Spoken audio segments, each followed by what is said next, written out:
Lose weight without trying? I mean, I like the sound of that, but can it actually be true? Every time you've tried to lose weight in the past, I can almost bet you were obsessing about what to eat, how much of it to eat, and you set all these little rules for yourself, stressed the heck out of yourself, and you probably quit. This scenario happens all the time with people starting a diet plan when trying to lose weight, and it doesn't have to be this way. When I say lose weight without trying, I mean without thinking about it. I'm not talking about some magic pills, magic detox recipes, or a magical abdominal wrap, because that stuff is nonsense. The 5 approaches that I'll go over today actually work for weight loss without you having to stress all day about how much you're eating and without following a super strict plan. For some people, a super strict plan works very well in the beginning, but even for the most iron-willed people, a super strict, super restrictive diet plan will only work for so long before your cravings get the best of you. So everyone eventually has to transition to something a little less time-consuming and stressful. The first thing you can do to lose weight without trying is start with something simple, like portioning your meals using only your hands. Even though there's no way to give you guys a definitive guide for everyone because everyone would have different portions based on their weight, I could give you a general guideline using your hands. Because the good thing about your hands is that if you weigh more, usually your hands are going to be bigger, and if you weigh less, usually your hands are going to be smaller. So all you would have to do would be make sure that you have about a palm all the way up to a palm and a half of lean protein in every one of your meals. And by the way, we're looking at 3 to 4 meals a day with this plan. Then you would have 1 to 2 cupped hands of cooked complex carbs per meal, depending on your weight. With each meal, you're also going to have 1 fist of vegetables, and then spread out 2 tablespoons or 2 servings of fat for the whole day. So like I said, this is a simple plan, and it's based on 3 to 4 meals a day, but you can combine those meals and those portions to eat less frequently if you only want to have like 2 meals, let's say. This plan doesn't call for any calorie counting or weighing your food, but it's very effective for people that want to lose weight in a very low stress way. Again, you would be having a total of about 4 to 6 palms of protein per day, about 1 to 2 cups of carbs for the day, 4 fists of veggies, and 2 tablespoons of fat. Simple enough. The second way that I want to talk about is intermittent fasting. If you don't know about intermittent fasting, it essentially involves an 8-hour feeding window and a 16-hour fast, meaning you can only eat for a certain portion of the day depending on when you decide to place your eating window. What most people do is they skip breakfast and then they wait to have their first meal until around 1 o'clock.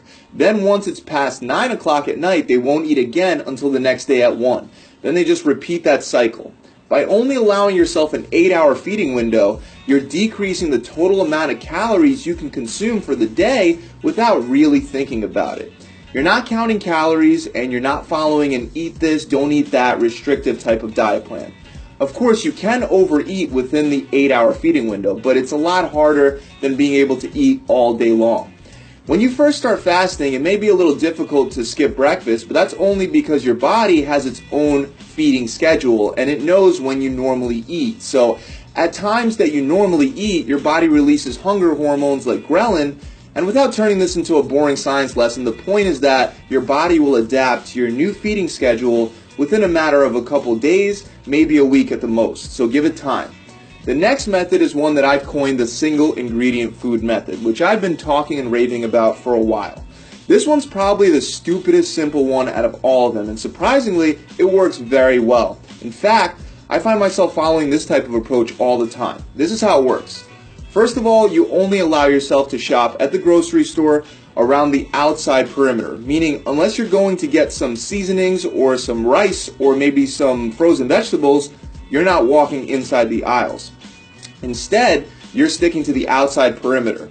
As you walk around this outside perimeter, you'll notice that almost all the food is fresh, real food. However, every now and then, you'll see potato salads and bread alongside these outside aisles. So the other rule to follow is to only allow yourself to grab foods made up of single ingredients. Meaning, if you come across some bananas, you can grab those. They have only one ingredient. If you come across some chicken or fish, again, you can grab it. One ingredient.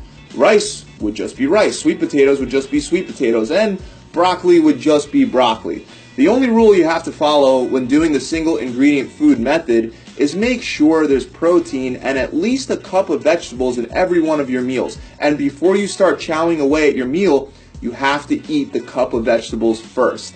Other than that, there are no restrictions. And that's it. It's literally that simple. Now you can make whatever meals you want out of these single ingredient foods that you gathered up at the store. And I'm willing to bet that if you actually do it, you're going to lose weight. And here's why.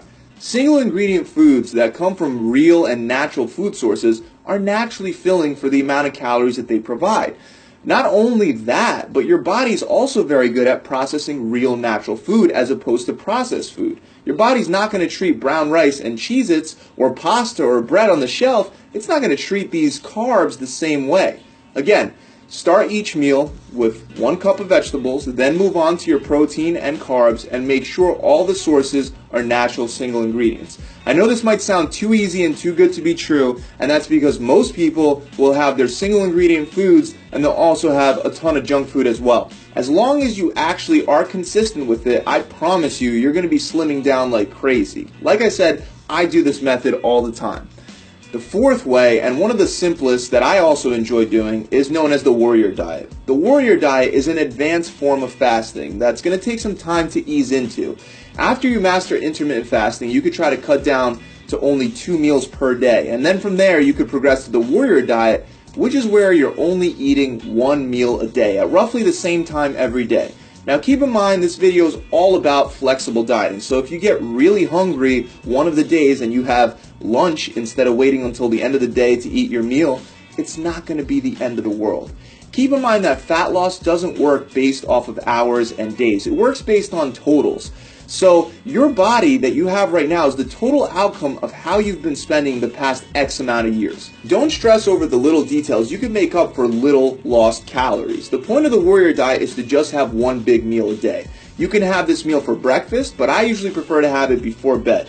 Since you're only eating once a day with the warrior diet, it does give you a lot more flexibility with the type of food that you can eat. I don't recommend it, but you'll probably even be able to get away with eating junk food, since those are going to be the only calories you're going to have for the day. Like I said earlier, your body adjusts to feeding and fasting schedules. So when you first start the warrior diet, even though you've already practiced with other forms of fasting, you might feel like you have low energy and you're definitely going to feel hungry. However, I promise you this does go away over time. Your body will adapt.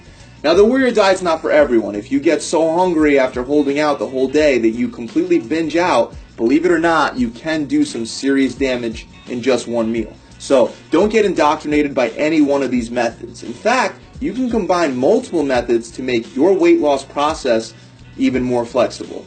For example, if you normally do intermittent fasting, but one of the days you completely picked out on ice cream before your fasting window ended, you can skip more meals the next day and do more of a warrior dieting structure the following day. Again, your body burns fat based on totals. The last and final method is one that I saved for last because it does involve a little more calorie counting, and with that comes a little more stress. It's a method known as if it fits your macros. With if it fits your macros, you would calculate your maintenance and fat loss calories, and you could do that by using my calorie calculator that I've linked up below in the description, or if you want an even easier way to do it, if you're a man, you can multiply your weight by 11, and if you're a woman, you can multiply your weight by 10. Then from there, you would pick a macronutrient split that you would actually stick to. A very common split is a 40% protein, 40% carb, and 20% fat split. But there's tons of ways that you could split up your macros, including high carb, low carb, ketogenic, the list goes on and on. Once you pick your macros, all you would have to do would be record what you're eating with an app like MyFitnessPal. The great thing about if it fits your macros is that it allows flexibility with your food choices. So if you have a ton of carbs left over at the end of the day, you can fill that void with some sweets, for example. Now, again, be sensible. The majority of your diet should be real natural food, and at the end of the day, you can use some of those leftover macros to satisfy some cravings. That's it. I really hope this video has helped you guys out.